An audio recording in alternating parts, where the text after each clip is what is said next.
Hello, everybody. My name is Cody Wilcox. And, I'm Shannon Wilcox. And for those of you who may not know, we are Corey's little brothers. Man, I'm actually kind of nervous about this whole speech thing. You know, the last time I was holding a microphone was when I was playing Rock Band on the Xbox. Yeah, I'm a little nervous too. I mean, the last time I had a mic in my hand, I was awkwardly walking off stage at a comedy competition after getting no laughs. So, the answer, everybody, is yes. We do accept and encourage fake pity laughs. Anyway, it's an honor for both of us to be chosen as best men today. Yeah, and we don't take that title lightly, which has made me start to wonder if we really are the best men. Why did Hannah marry Corey and I'm standing next to her?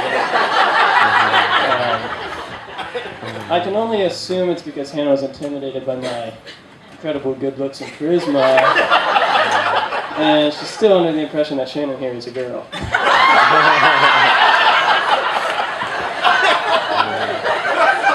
Or maybe it's because I'm 16, and for you, well, maybe she doesn't go for guys that know more about musicals and Disney Channel than she does.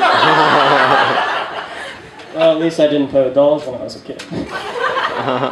Yeah, Beanie Babies were much more masculine. And to clarify, they were action figures, not dolls. G.I. Joe. Okay, well, whenever you want. Getting a little off topic. As you can see, Shannon and I have a tendency to fight a lot, and there's not very much that we agree on. But one thing that we do agree on is that Corey and Hannah are great for one another. We found that one of their strengths tends to fill the voids of another one's weakness.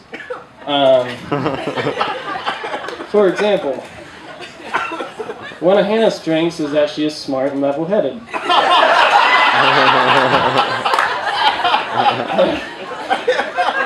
This tends to neutralize Corey's incredible gullibility.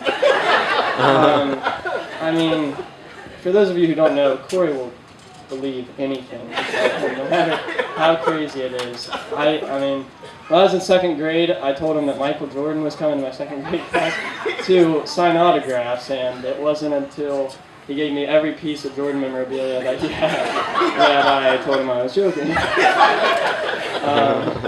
Which is a little bit understandable, because we lived in Illinois at the time, and Jordan played for Chicago. But that doesn't explain the time that me and my cousin Brad here told him that Bill Clinton was at the same campsite as us in Cambridge, Ohio, in the middle of the woods. So Hannah, he's going to need you to smack him in the head a few times for going back to reality, because frankly my hand's getting a little sore. One of Corey's strengths, though, is he is very patient and he's physically fit. That was not meant. You see, this makes up for the fact that Hannah tends to pack up to about 6 times much of stuff as she actually needs anytime they go somewhere. But Corey's patient and capable arms are the perfect place to put it all. Yet there are some qualities that they both still need some work on, and hopefully they can help each other with that.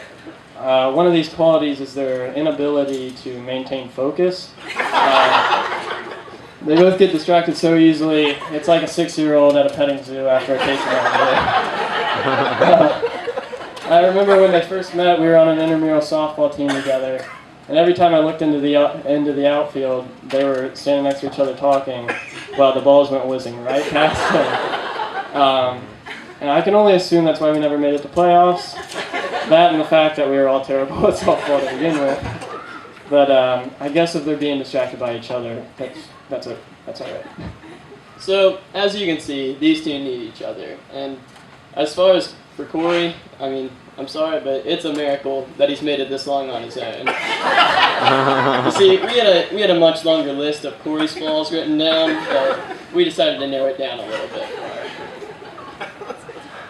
Anyway, today is a day to celebrate in addition to the family. For some of you, you are adding Corey to your family, in which case I express my deepest condolences. But for the rest of us, we get to add Hannah to our family. And I can't tell you how excited I am for that to happen. Though in addition of a new family member to our family may change the dynamic of our relationship with Corey's son, we're glad that he found someone as cool as Hannah to do it. Yeah, I mean, at first we looked at this whole marriage thing as losing a brother. Then we started to look at it as, gaining a sister.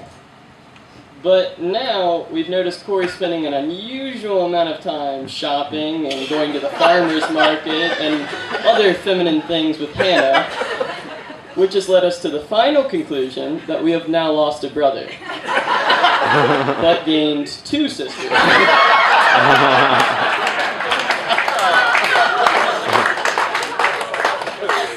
Shannon, we really need to be careful making fun of Corey because as soon as we get out from among all these people, he's going to find us and beat the crap out of us.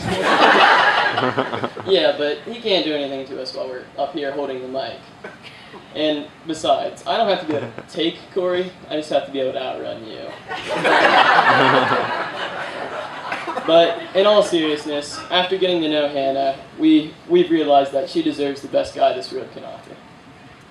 Yeah, but you see, I was taken at the time that we met her, so I think Corey was a pretty good consolation. No, but Hannah really is one of the coolest girls that we've ever met. And although I'm sure she'd rather us not be so open with her sometimes, we're not afraid to be ourselves around her, and that's a very special thing. And we're so glad to be welcoming her to the family. And as for Corey, I've looked up to you my entire life. You've been a great example for me, and you're the best big brother a guy could ask for. Yeah, and being the competitive person that I am, you've made it that much harder to win the title of Best Wilcox Son. I mean, I've got second place in the bag, because, I mean, just look at him. But number one is going to be a tough one to get. Yeah, so, anyway, we love you, Corey, we love you, Hannah, and we wish you two the very best. Now I'm going to wrap this up because there's an Ohio State game on, and if I know my dad, he's snuck in a TV or something somehow. But first, we'd like to raise a toast